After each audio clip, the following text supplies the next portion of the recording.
Hey, I'm Rachel. And I'm Amanda. I'm Hannah. And I'm Kathleen. And this is the Federal Election Edition of Beyond a Ballot, powered by DoorDash.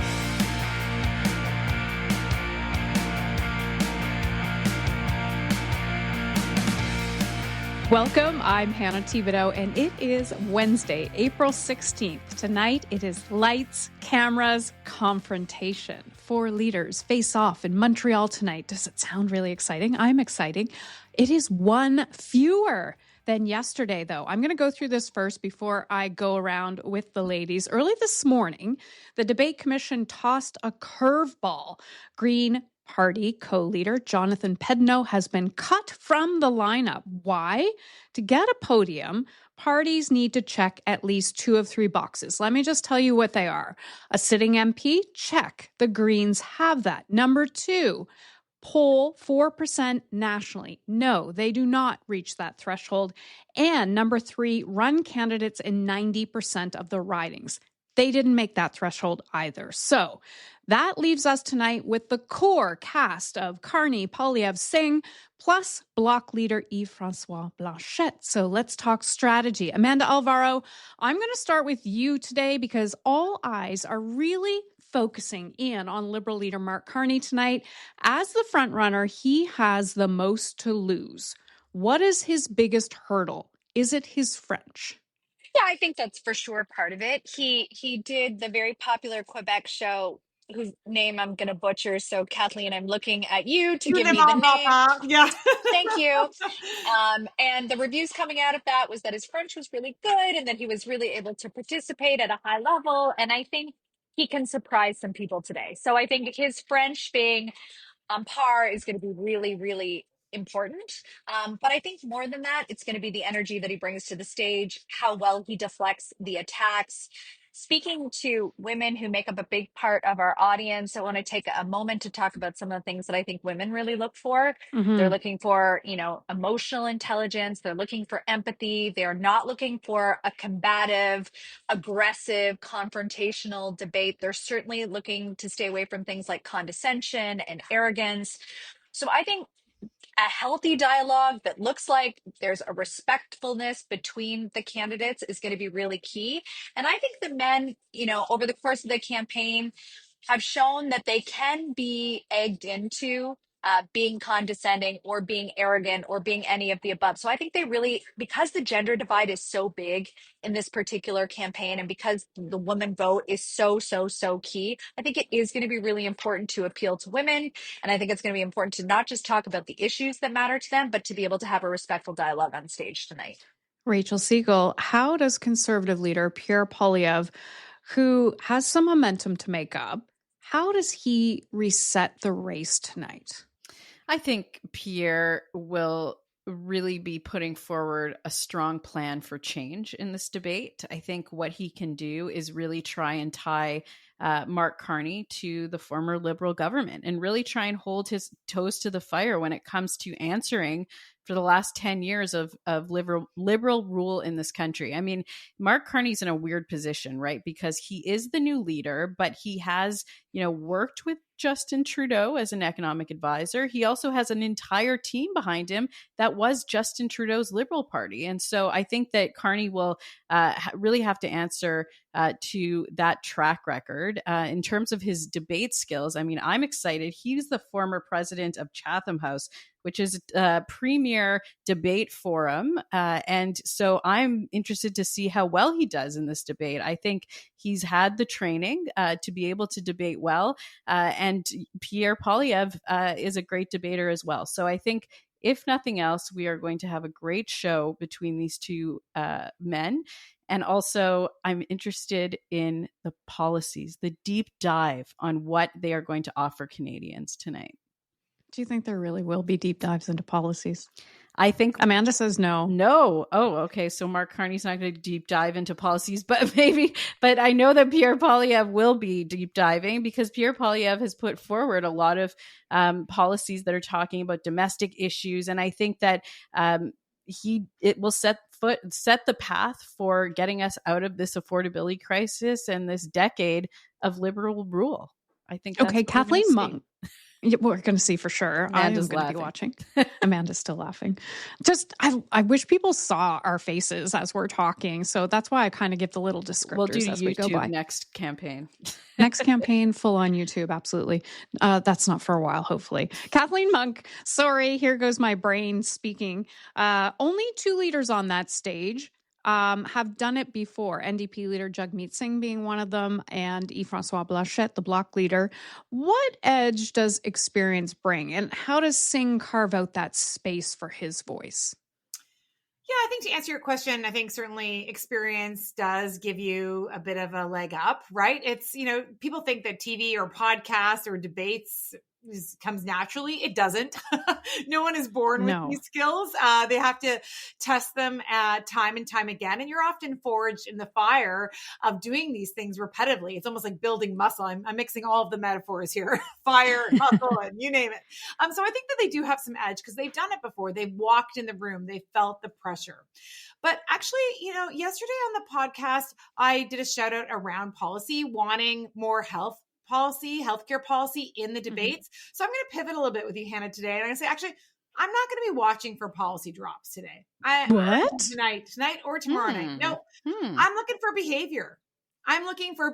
How do these leaders react in this pressure environment? Do they actually, people talk a lot about the knockout punch, but actually I want to see how they react to one another, how they take the blow, if they're able to emotionally regulate in some ways. It's not always about scoring points.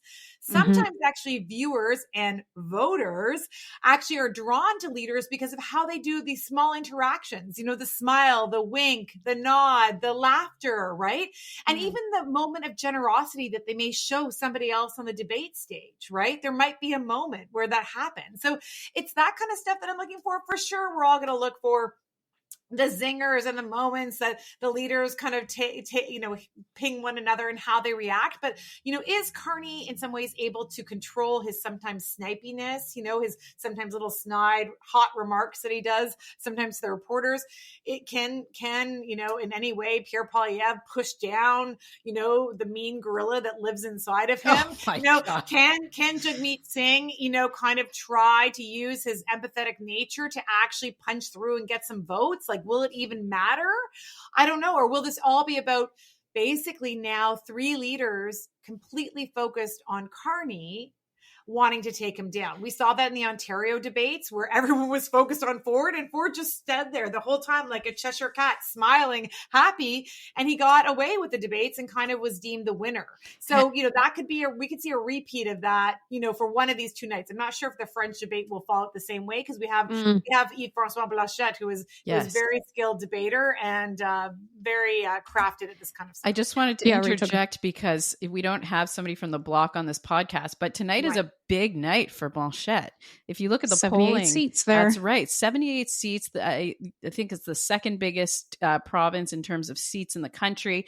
But also he's trailing behind the Liberals in the polls in Quebec. And tonight with Carney's French and Blanchet's home turf, I think a lot of eyes from us political nerds are going to be watching what he brings to the table, and also the NDP. I think I'm rooting for a 2011 zinger from Jagmeet Singh and getting a lot of support. Every conservative is hoping we that are. they go. We are. They Come get on, another Jagmeet Singh. Exactly.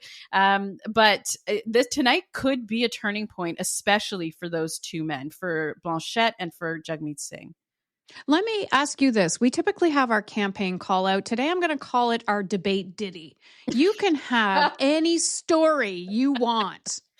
And it's got to be a short one because we are hitting our time. Yes, we do have to go on YouTube next time. Rachel, I'm going to start with you today. What? It's debate ditty. A debate ditty of something that happened? Any type of ditty. Something you're looking forward to, something that's happened. I'm going to just you go. give props to the debate commission for doing the right thing, because yesterday we were at a point where they were saying, let's make a change to this debate for hockey, but we're not going to make it for the party that did not meet that The threshold. Exactly. And so yesterday, I thought it was really unfair that they were willing to move the time, especially for us here in British Columbia, where this debate now starts at 3:00 in the afternoon, so the middle of the workday. But this morning they announced, as you pointed out, Hannah, that the Greens are gone. And I think that was the right thing to do. So we were harsh on them yesterday. I'm going to give my ditty to them today. Kathleen Monk, your debate ditty. If I can just, for listeners, just explain something on that point. Go. In terms of the criteria, objectively, it's right that they didn't meet them. But in fact, they met them by this, weird April 1st deadline, which is not the same deadline that the parties have to meet, which is April 7th. So not to get too confusing for listeners, but really it was the issue of basically almost like party collusion, which is why they're being booted out of the debates, right? It's the idea that yesterday in an RDI interview, the co-leader of the Greens said that they actually pulled candidates from certain ridings to ensure the Conservatives didn't win. So it's that is really the editorial reason. That is the clincher. That's why they're out. In fact, despite the fact, that we could say they didn't meet these other metrics, which objectively they didn't, the debate commission would have moved ahead, but it was actually the basically admission of the party leader that he had objectives in terms. So that was the thing. I think it's really important because it's not just the metrics, because by the metrics and by the datelines, the made up datelines the debate commission made, they met them. Anyhow, moving on, story. Ditty. A quick ditty to all the other unseen people who are not seen on debate night, the makeup people, the tech crew, the camera people, all the folks that pour the water for those people who are going to be on the debate stage. I just want to give a big shout out to them. It takes an enormous amount of people to put these shows on. And I know that there's a lot of nervous news producers who are planning their specials. And I think Amanda and I both will be out in the 2-degree freezing cold weather for about 7 to 8 hours tomorrow. You're outside? We're outside, on risers. Oh, I'm so watching. I had this cute little spring coat that I was going to borrow from my girlfriend, who it was all bright and colored. I'm like, oh no, I'm bringing my parka, winter hat. So parka and winter hat and mittens, and I'm going to bring some hot shots for Amanda to borrow too. I look forward to watching you both. But before we go, Amanda, you get your debate ditty too. I love the words debate ditty. Maybe that is it. Maybe, Hannah, it's the call out is for you. Yeah. The call out for me is pretty simple. It's that Canadians get one shot to watch these debates. There's only 2 of them. There's tonight and there's tomorrow night in English. These leaders have an obligation to spend their time wisely, to talk to us, to tell us what what really matters to them, what they plan to do with the country. Yes, there's going to be some knockout punches, but I really hope they resist the urge to just attack. I know that we have some attack dogs on that stage, but it's not what I'm looking for tonight. And I don't think it's what a lot of Canadians are looking for. So my ditty is more of a plea. Please do better. I am going to have to end it there. That's it for today's podcast, but buckle up. Tomorrow, we will unpack what we just spoke about, the French language fireworks, and also tee you up for the English debate showdown. Hope you listen. See you tomorrow. Thank you for listening. New episodes come out daily, and you can find Beyond a Ballot on Instagram and wherever you find your podcasts. A huge thank you to our title sponsor, DoorDash, and sponsors Equal Voice, Page, and Canada Powered by Women for making this election special possible. Speak to you tomorrow.